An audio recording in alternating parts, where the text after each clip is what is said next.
Mr. Hopper. No, just plain old James. James. Or Jim or Hoppy. I like it, man. When they introduced you to me, the first thing you handed me was a scripture card, and I thought, this is a guy I want to hang around. Welcome to Honor Cafe Hall of Heroes. Well, it's an honor to be here. I have always, since the first time I came, it was Mother's Day after my wife passed away. And I came here, and Doc was playing the piano. And he come over and sat by me. I was by myself. He come over and sat by me. He says, what kind of music you like? I said, well, I guess country and western and all. He says, you got any kind of special? I said, yeah. He says, well, what is it? He says, there ought to be a Hall of Fame for mothers. Well, that was wrong. It's The Hand That Rocks the Cradle by Glenn Campbell. Yeah. And I recorded it on my phone, come back up. We went back and listened to it. He came back up, set it on his piano, on his music stand. All right, so he said, start it. So he started it. And by the time the song was over, what he was adding to it made it sound even better than it was before. And that has been, this has been my refuge, I guess you'd call it. I've got about 3 of them since my wife passed. It's my house, my home, and my church, and Honors Cafe. You know, a lot of people don't know about Honor Cafe, but when you're come in and you're eating by yourself, most of the time somebody will come by, and they don't want anybody eating by themselves here. That has happened more than once. Yeah. And I had to tell, a lot of times I always wear my Vietnam Navy hat, but I came from church today, so I didn't. But I wear it, I'll come in, and I get ready to pay my bill, and the waiter will come and says, your bill's taken care of. I says, finally I told, and Mike is the guy, the one who usually waits on me. I said, Mike, any more of these people, that's me. Yeah. Any more of these people, just tell them it's already paid for. I said, I don't come in here to mooch or anything like that. I come in here for the atmosphere. Yeah. And it's just, anyone that has been in the service knows that there is a feeling of camaraderie, a feeling of warmth, a feeling of somebody wrapping their arm around you and say, hey man, it's okay. And they just, and that's me here. And I come in as often as I can. And what'd you do in the Navy? well, I was a senior chief aviation structural mechanic. I worked on airframes and hydraulic systems on aircraft. And mine were primarily the older ones. Korea, Vietnam, and a lot of the stuff that they used back in World War II. I was a flight engineer on a C-54. It's a C-54. I don't remember what that was. It's a 4-engine cargo type plane. Okay. And we had one that we used for it was an admiral's plane, and we'd, make them all slicked up and make them real nice inside. And I got to be on that one a while. But my main one that I guess I enjoyed the most was my last one while I was stationed in the Philippines. I flew on a C-54 during Vietnam, and we would fly over to either Subic Bay, Cubic Point, or to Clark Air Force Base and pick up anything from people to pigs and chickens. And we flew those into different places in country. And the only thing, if you notice, I'm wearing glasses. The only thing that kept me from being a pilot or trying to be a pilot was my eyes.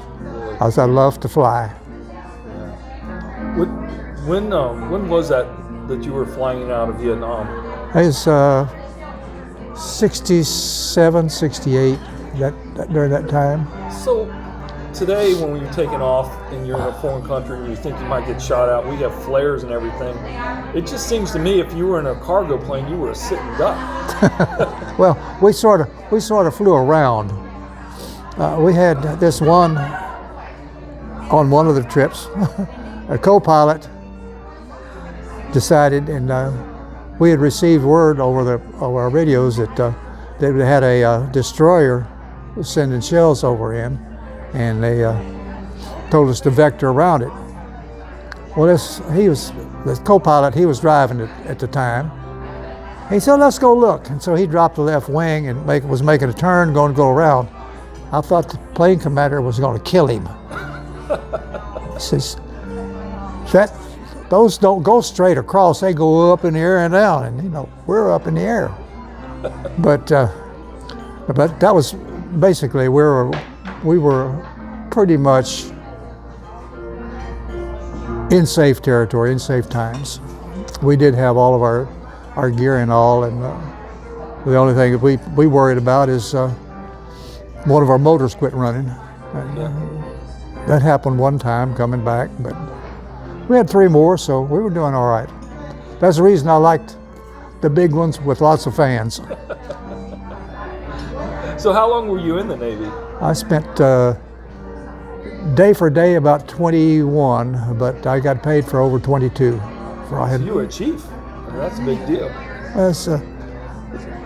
I was lucky enough in my rating that I was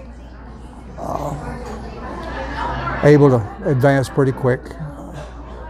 Wife and I were married for 64 years, and we got married right out of, I left out of boot camp while we got together again. We'd been in high school together, and we got together again and got married, and it's the whole time we were together, we got to see a lot of the world together. Yeah. When you come back from Vietnam, it doesn't matter, or it didn't matter what your job was. It just wasn't a great welcome. No, it wasn't a great welcome, and that's the thing that I think broke my heart more than anything else. I was lucky. I came back individual. I didn't come back with a group or anything like that. But just friends, and had talking to different ones that came back, and things that I saw on the news and all.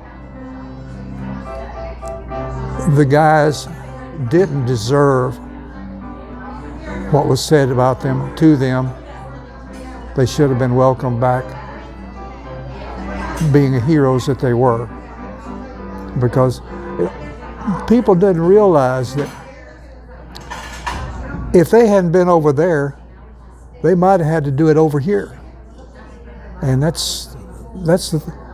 and with the situation the way it is in the Middle East now, I pray that our guys don't have to put boots on the ground over there like we have had before. And this time of year, I was in the military, and so I know what it is to be away from home at Christmas time. But a lot of those guys that are overseas and are not home, this is the time of year that really, when they need our prayers.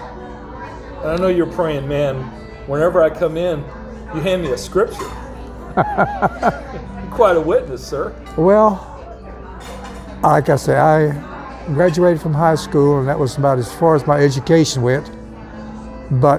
And I just know that people can write things and say things better than I can, but they say it the way I wish I could. And that's what my little cards mean. And I hope that they mean as much to the person that I give them to as they mean me giving it to them. Yeah. You have that black bracelet on your arm. What is that? It's a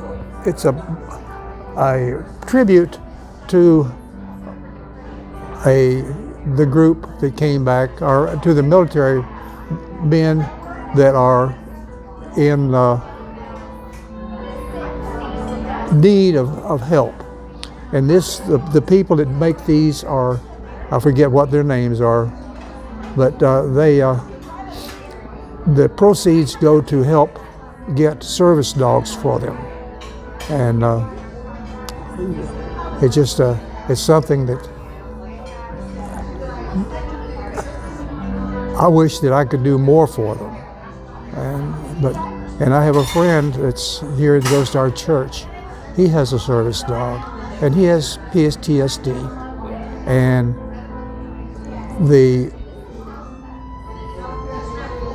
what that dog does for him, I don't think a person can explain what they do. Yeah. But they're a companion, they're a love, they're someone that just comes up and loves them unconditionally. It's true. And Well, Hopper, I want to thank you for your service. I want to thank you for what you do at our cafe, because you think you're being encouraged, and at the same time you're encouraging other people. Well, and that's what's neat about this place, you know. it is this, and like if anybody asks me, I tell them, if you're down in the dumps, you don't feel good, just go to Honors Cafe. You'll walk in the door, and somebody will wrap their arms around you. There won't be anybody there that you can see, but you can feel the warmth. You go in, you sit down, you get a good meal. The staff, the whole cafe lets you know that you're the only one there. You're the only one there. And I love them for it.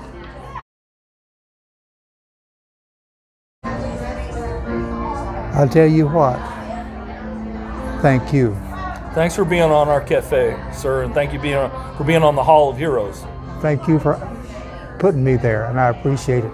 Yeah. And I just, like I said, I get short of words sometime, and my eyes get wet, and my mouth sort of don't want to talk.